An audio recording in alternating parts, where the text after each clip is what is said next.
السلام عليكم ورحمة الله وبركاته، ازيكم يا رجالة؟ يا رب تكونوا بخير كده وصحة وعافية. تعالوا نكمل موضوعنا عن سبحة التسقيط، بس المرة دي مش هاتكلم على ازاي تعملها لأن أنا اوريدي خلاص شرحت الموضوع ده، لكن هاتكلم على النقطة بتاعة ازاي تكون عندك خلفية ومعلومات عن الأساسيات اللي أنت بتستخدمها عشان تعمل السبحة. لما نيجي نتكلم عن الصيد بالنسبة لصيد التسقيط، فأنت عندك طريقتين، يا إما سن تحت وفوقيه رصاصة، أو رصاصة تحت وسنين فوق. خلاص، هما دولت السبحتين بصفة عامة اللي بيستخدموا في شغل التسقيط.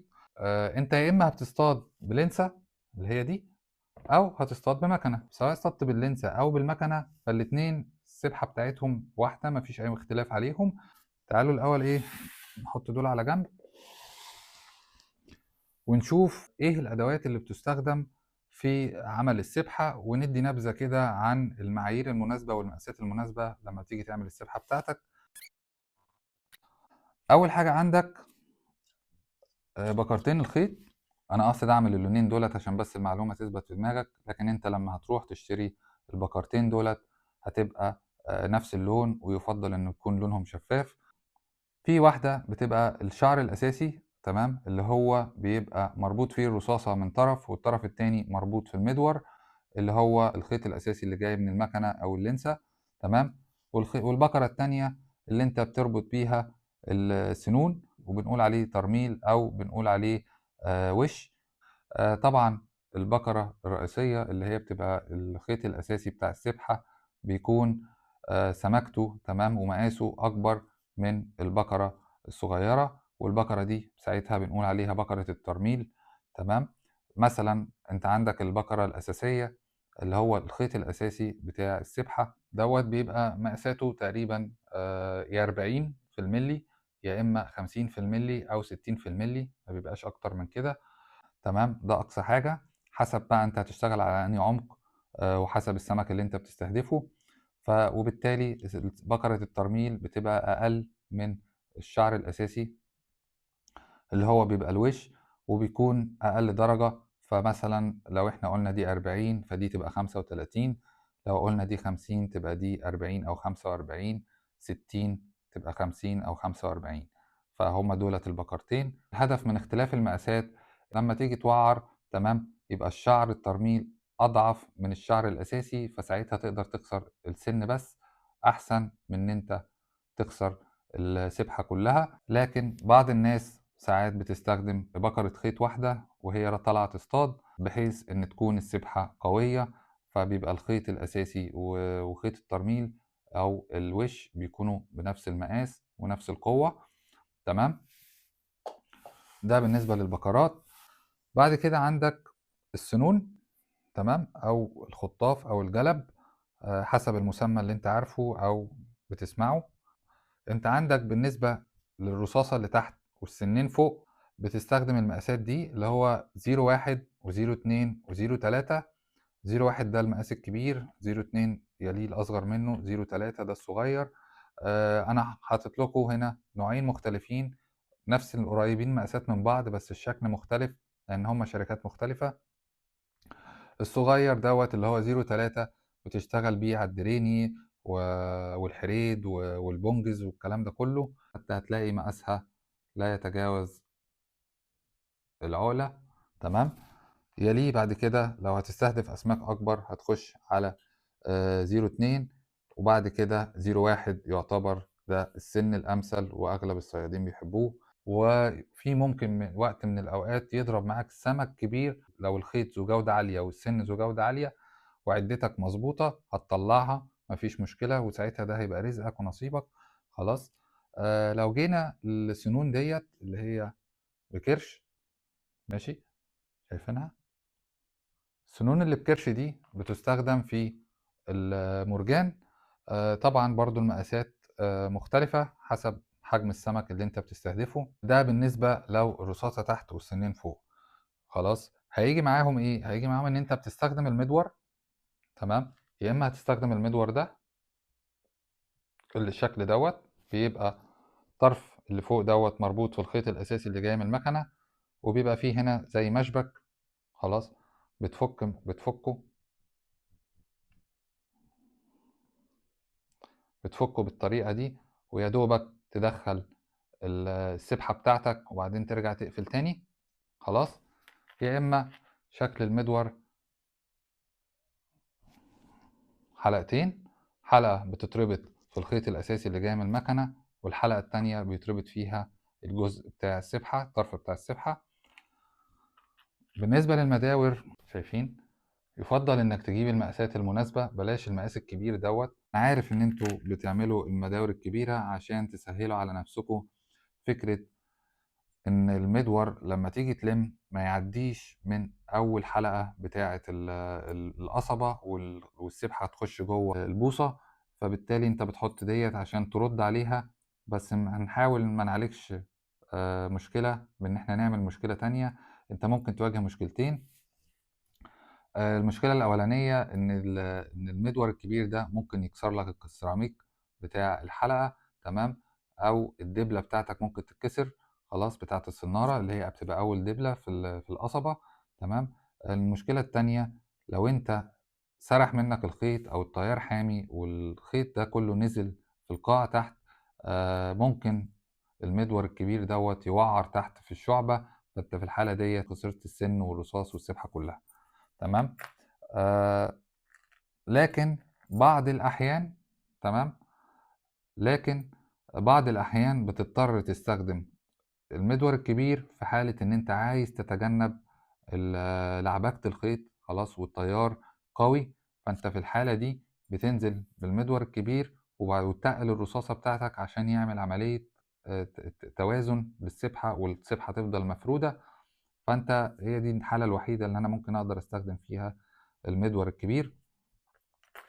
ممكن في بعض الأحيان لما هتيجي تصطاد بالليل بتستخدم الخرز ده، تمام. ده بيقولوا عليه الخرز المضيء خلاص، هو بينور فيه مادة فسفورية وبينور في الضلمة خلاص. بيحبوا السمك، بيلفت الانتباه، تمام. ده بتحطه في الوش بتاعك قبل ما تربطه على الشعر الأساسي بتاع السبحة خلاص. ممكن برضو تركبه في طريقة الصيد اللي هو جلب واحد تحت ورصاصة فوق. بعد كده هنخش على الرصاص. الرصاص الأساسي إن لما تيجي تطلع أي رحلة بيبقى معاك مقاس 3 و2 و1، تمام.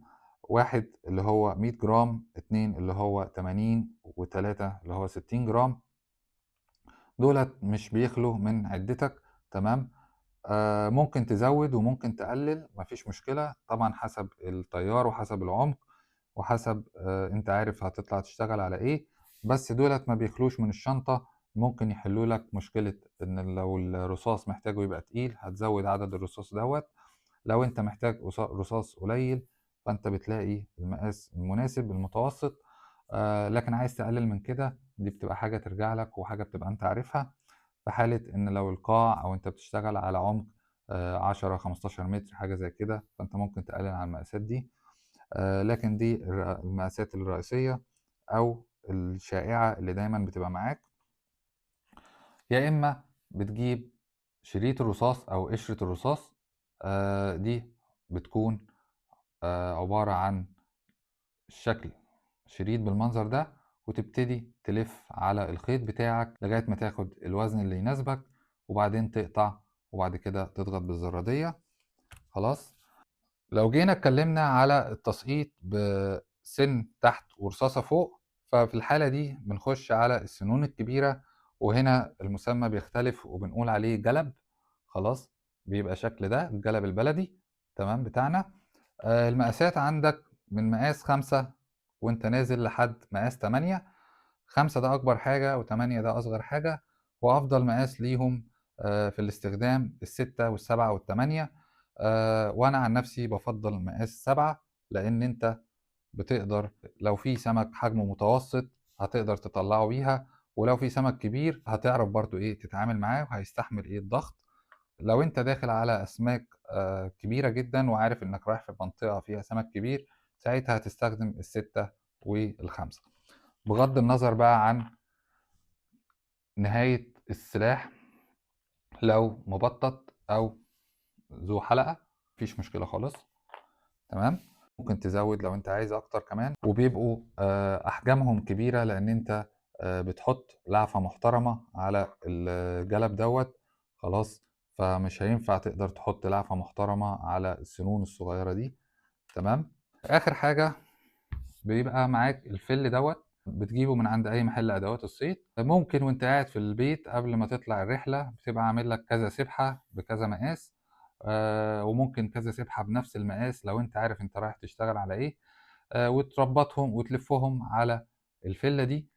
فإحنا لو جبنا السبحة فهنقول دي السبحة، إحنا عاملين سبحة زي دي. خلاص، هبتدي أربطها الأول من الخية أو الحلقة الأولانية اللي هتربطها في المدور. تمام. وبعدين تبتدي تلف بالطريقة دي، وبعدين تشبك السن بتاعك،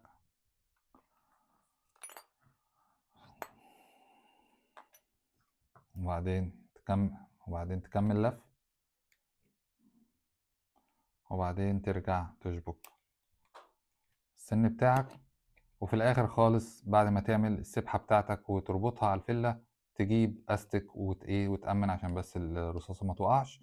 وكل ما تحتاج سبحة تبقى تاخدها خلاص وتخليها معاك احتياطي، لان انت في بعض الاوقات بعد نص الرحلة بتلاقي مجهودك بدأ يقل تدريجيا، فبدأتش تركز ومبقاش عندك طقطان انك تقعد تعمل سبح من اول وجديد، وتلاقي نفسك اصلا شغال بسبحة بايظة، السن بقى تلم وفيها سن واحد ومكسل انك تقوم تعمل سبحة.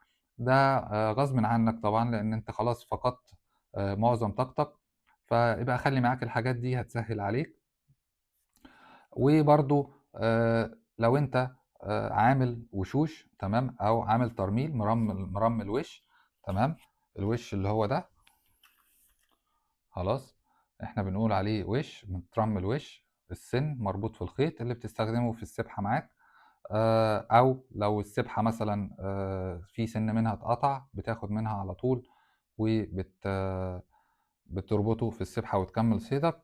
فانت بتبقى جايبهم عاملهم في البيت برضو، ومعلقهم طبعا بكذا مقاس، ومعلقهم وحاططهم ايه في استك، بحيث ان انت ايه على طول ما تضيعش وقت وتاخد من ايه الفلة بتاعتك وتشتغل بيهم. الحاجات دي تمنها رخيص جدا، لكن لو انت عايز توفر اكتر خلاص انت عندك هتجيب اي فلة عادية خالص. تمام، اي فلة من اي بقى هتلاقيها عندك في البيت. هتروح عامل السنون بتاعتك خلاص او الوشوش بتاعتك وحاططها بالطريقة دي، ماشي، وحاطط لافف عليها الاستك وتبقى جنبك او معاك في الشنطة، بحيث ايه على طول وقت ما تتزنق تاخد منها وتشتغل على طول. احسن من ان انت تعمل السبحة من اول وجديد، او احسن من ان انت تعمل الوش من اول وجديد. وطبعا القصافة اللي انت بتستخدمها دي نبذة سريعة كده عن الحاجات اللي احنا بنستخدمها لما نيجي نعمل سبحة التسقيط، عشان بس لما تيجي تروح المحل يبقى عندك خلفية انت عارف بتدور على ايه، ما تبقاش مشتت. وفي نفس الوقت تبقى الحاجات دي معاك في عدتك، سواء بقى العدة في البيت او معاك على المركب. وبرضو سواء لو هتستخدم الحاجات اللي انا شرحتها دي كلها او هتستخدم بعض منها، لو انت هتركز في طريقة صيد معينة فانت عارف الاساسيات دي بطريقة بسيطة. يا رب تكونوا استفدتوا واشوفكم فيديو جديد بإذن الله. السلام عليكم.